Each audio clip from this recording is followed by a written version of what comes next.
everybody. Old guy here. And I've been seeing these videos pop up in my feed from time to time that men no longer read. I don't know if it's the topic of the moment or just a function of my algorithms, but I got a little interested and I took a look, and it does seem to be an issue. I found this article, January 2025, from the National Endowment for the Arts, and was talking about what percentage of a person's reading is novels. And in 2017, the share of women reading novels or short stories was down to 50%. And in 2022 to 46.9%. That's of everything that they read. Men saw their fiction go from 35.1% in 2012 to 27.7% in 2022. The net result is that the difference in fiction reading rates for men and women are separated by almost 20 percentage points. And that's over a 10-year period. So the reading rate is going down, but it's going down especially fast for men. Now, it looks to me that based on these numbers that there's a reading issue across the board. But for men, it's worse. And I'm not going to get into nonfiction and audiobooks and all that. Let's just keep it simple and look at fiction, whatever the genre involved. So why aren't men reading? Simple. Because there's nothing for men to read. Now, I read a lot. I mean, a lot. Certainly not as fast as when I was much younger, but I'm still doing about a novel or its equivalent a week. My bedstand, I have a novel, a short story anthology, and a nonfiction book, and I take from all three of them before I finally go to sleep. My particular demographic, old people,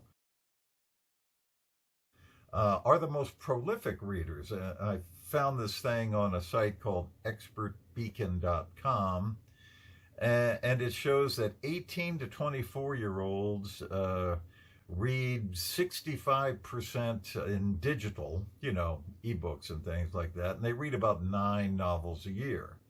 You jump up through the categories till you get to the 55-plus people, moi, and we read 72% of the print novels, and we're reading about 18 novels a year. That's pretty healthy. That's, more than a book a month. It seems very much that we old farts are keeping whole families of bookbinders solvent. But the men aren't. The women are. Now, it is well past cliche to note that the publishing industry is dominated by women. It just is. Especially if you're going to look at male-female ratios. Women are running the industry. Women are selecting the books to be published. They just are. And so, what is the breakdown of the books that are published by genre in 2024?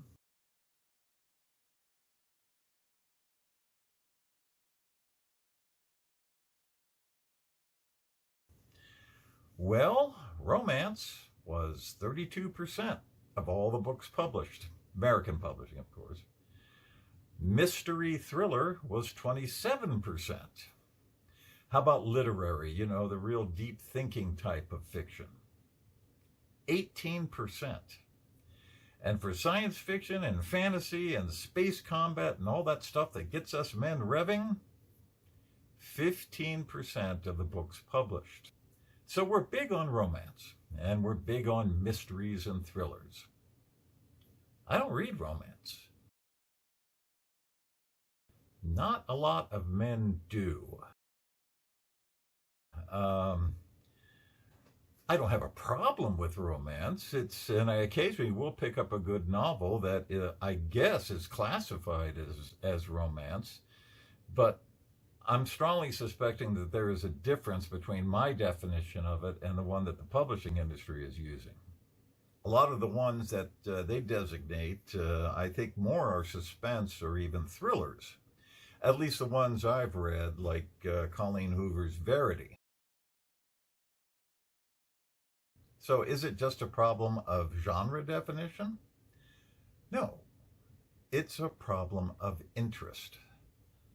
I am just not interested in the vast majority of what the publishing industry is offering. It's like Hollywood. So let's see. Let's take a look at this week's New York Times best-selling list. Just quick run through.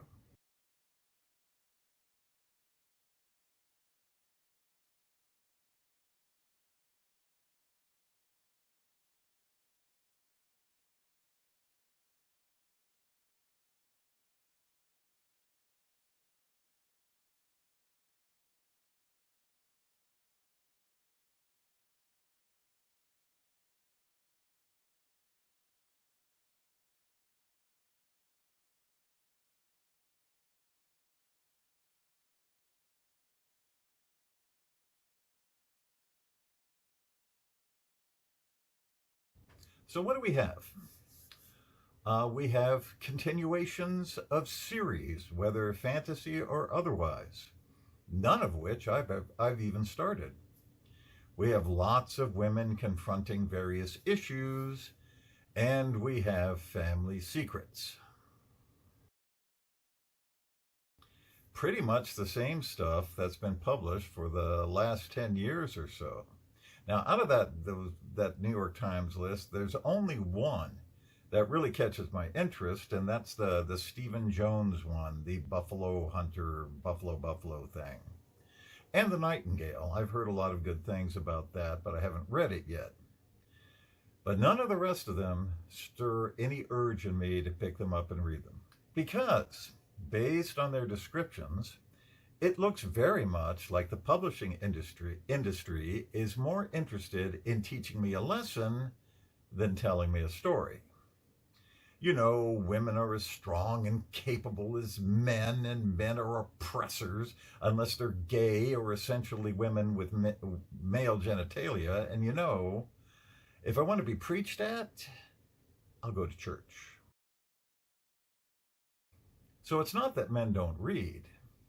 It's that men don't read what the New York Times thinks they should be reading. And why not?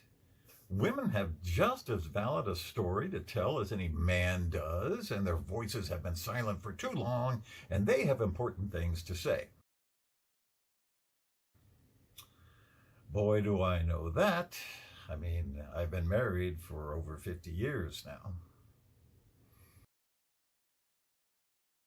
But occasionally, I have something to say too. So, fine.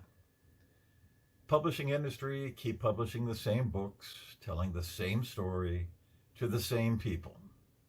And I and all the remaining men in America will look through our stacks and in the secondhand bookstores and in the indie sites for something that's interesting to read, at least interesting to us. Not diatribes. In publishing industry, when you decide to leave the hectoring to the Baptists and the Democrats, then maybe we'll come back. Old guy here. See you later.